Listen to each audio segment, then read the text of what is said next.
Kalau istri menolak ajakan suami karena alat vitalnya kebesaran. Aduh. Dosa nggak teh? Ini yang menceritakan guru teteh sendiri. Guru teteh itu menceritakan ada salah satu santrinya, tapi teteh nggak kezamanan sama anak santri tersebut. Jadi mungkin alumni-alumni terdahulu. Guru teteh mengatakan bahwa ada anak santrinya yang ditikahi oleh orang Arab Saudi gitu. Ya, nikahlah ceritanya.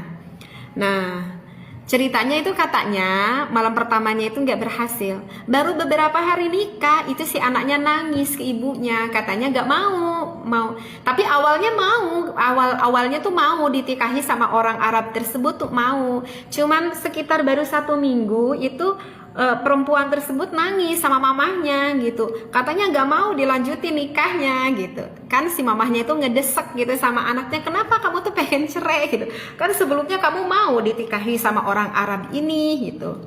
Terus anak santri itu bilang sama mamahnya, takut katanya. Takut kenapa? Katanya yang dimiliki oleh orang Arab tersebut katanya terlalu gede gitu, jadi takut gitu. Jadi katanya takut. Masya Allah, ini serius ya teteh. Ini kisah ini teteh didengarkan, yang menceritakan ini adalah guru teteh sendiri gitu, yang kejadian sama anak santrinya. Maka ya apa yang terjadi, ya udah berkumpul gitu, udah nggak bisa dibujuk gitu, si anak gadisnya itu udah nggak bisa dibujuk. Ya akhirnya ya udah cerai. Nikahnya itu cuman 1 minggu udah cerai. Semua mas kawinnya tuh dikembalikan kembali gitu sama suaminya, sama yang orang Arab tersebut gitu, karena dia itu jadi termasuknya janda apa, kalau orang Sunda mah ya janda bengsrat merenya. Janda bengsrat ya apa, jadi janda tapi tapi masih grace gitu, seperti itu. Itu pernah ada kejadian seperti itu. Tapi kalau misalkan yang bertanya ini, apakah menolak ajakan suami itu berdosa karena alat vitalnya itu gede? Ya kalau misalkan sebelumnya udah berhasil melakukan ibadah, kemudian ya misalkan udah berhasil gitu ya, ya beberapa kali ya misalkan udahlah gitu ya, kemudian pada suatu ketika menolak gitu, nggak mau, alasannya apa, terlalu kegedean. Ya elah, kan kemarin-kemarin udah berhasil. tidak ada penolakan gitu.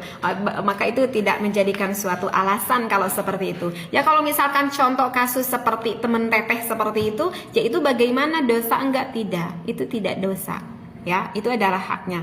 Jadi karena kan seorang istri melayani ajakan suami itu dianggap nusyuz, itu diandaikan itu menolak.